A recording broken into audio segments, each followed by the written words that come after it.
നിൽക്കുന്നത്. ഭൂമിക്കും എന്തെന്നില്ലാത്ത സന്തോഷമായി. എന്തേത്? ലോകപാലനായിട്ടുള്ള ഭഗവാൻ ഗോപാലനായി എൻ്റെ മാറിടത്തിലൂടെ ഓടിച്ചാടി കളിക്കാൻ പോകുന്നു എന്നോർത്ത ഭൂമിദേവിക്കൊരു രോമാഞ്ചമുണ്ടായി. തൽഫലമായിട്ട് എന്താ? ധാരാളം ചെടികൾ, അതിലൊക്കെ ധാരാളം പുഷ്പങ്ങൾ. ആ പുഷ്പങ്ങളിൽ നിന്നൊക്കെ സുഗന്ധം വരാൻ തുടങ്ങി. ആ പുഷ്പങ്ങളിലെ സുഗന്ധം വഹിച്ചുകൊണ്ട് ആകാശത്തിൽ നിന്നും മേഘങ്ങൾ നൽകിയ തണുപ്പും സ്വീകരിച്ചുകൊണ്ട് ചെറുതായിട്ട് ഇങ്ങനെ കാറ്റ് വീശാനായിട്ട് ആരംഭിച്ചിട്ടുണ്ട്. സുഗന്ധവും വഹിച്ചുകൊണ്ടുള്ള മന്ദമാരുതൻ.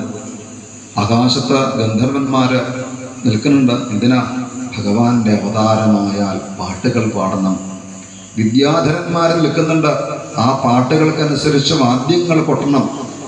ഇങ്ങനെ സ്തുതിപാഠകന്മാര് എന്ന് വേണ്ട എല്ലാവരും ആകാശത്ത് വന്ന് നിറഞ്ഞിരിക്കുന്നു. ലോകത്തില് എല്ലാം മംഗളകരമായിട്ടുള്ള രംഗങ്ങളാണ് കണ്ടുകൊണ്ടിരിക്കുന്നത്. ഈ സമയത്താണ് എപ്രകാരമാണ് കിഴക്ക് ഭാഗത്ത് പാതിരാത്രി ചന്ദ്രൻ ഉദിച്ചാൽ പ്രകാശമുണ്ടാവുക.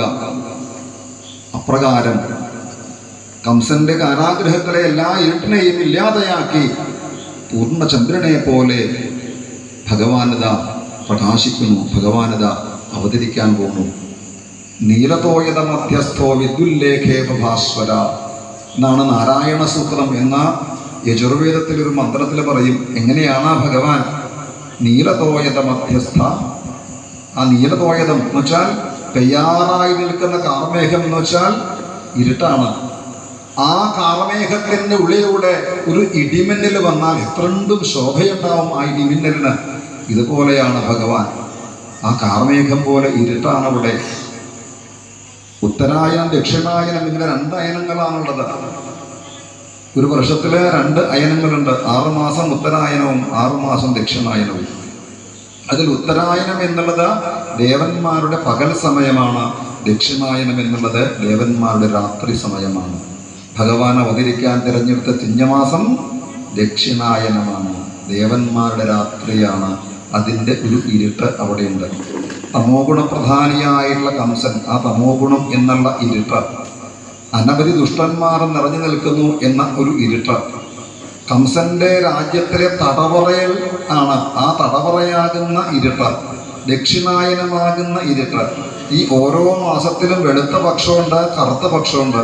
ഭഗവാൻ വന്ന് അവതരിക്കാൻ തീരുമാനിച്ചത് കറുത്ത പക്ഷത്തില്, അതിൻ്റെ ഇരുട്ട്. ഒന്ന് ആലോചിച്ച് നോക്കുക. കട്ട പിടിച്ച ഇരുട്ടാണ് അവിടെ ഉള്ളതെന്ന് ആലോചിച്ച് നോക്കും. ആ എല്ലാ ഇരുട്ടിനെയും ഇല്ലാതെയാക്കുന്ന നീലിമയായിട്ടതാ ഭഗവാൻ. അഷ്ടമിയും രോഹിണിയും ചേർന്ന സമയത്ത് മഹാദേവന് ഇഷ്ടമായിട്ടുള്ള തിഥിയാണ്, പ്രാധാന്യമുള്ള തിഥിയാണ് അഷ്ടമി. ബ്രഹ്മാവിൻ്റെ നക്ഷത്രമാണ് രോഹിണി. ഇതെല്ലാം ചേർന്ന സമയത്ത് ഭഗവാൻ അന്ന് അവതരിച്ചു എന്നല്ല, ഇന്ന് അവതരിക്കാൻ പോകുന്നു. എവിടെ? നമ്മുടെ ഓരോരുത്തരുടെയും ഹൃദയമാകുന്ന കംസന്റെ കാരാഗ്രഹത്തിൽ. കംസന്റെ കാരാഗ്രഹത്തിൽ ഇരുട്ട് പോലെയല്ലേ നമ്മുടെയൊക്കെ ഉള്ളിൽ ഇരുട്ട്? കാമക്രോധാദികളാകുന്ന കട്ട പിടിച്ച ഇരുട്ടല്ലേ? ദുഃഖമാകുന്ന കട്ട പിടിച്ച ഇരുട്ടല്ലേ? ഈ ഇരുട്ടത്തെങ്ങനെ പോയാൽ കാലിടറി വീഴില്ലേ, പരിക്ക് പറ്റില്ലേ എന്നാണെങ്കിൽ ആ ഇരുട്ടൊക്കെ മാറാൻ ആഗ്രഹമുണ്ടോ? എന്നാ വിളിച്ചോളൂ. വിളിച്ചു നൽകുന്ന ഭഗവാനെ. അന്ന് ഭഗവാൻ അവിടെ അവതരിച്ചു എന്നല്ല, ഇന്ന് ഭഗവാൻ എൻ്റെ ഉള്ളിൽ എത്രയോ ക്ഷേത്രങ്ങളിൽ ഗുരുവായൂർ പോയിരുന്നപ്പോൾ ഗുരുവായൂരപ്പൻ എന്നായി അദ്ദേഹത്തിൻ്റെ പേരേ.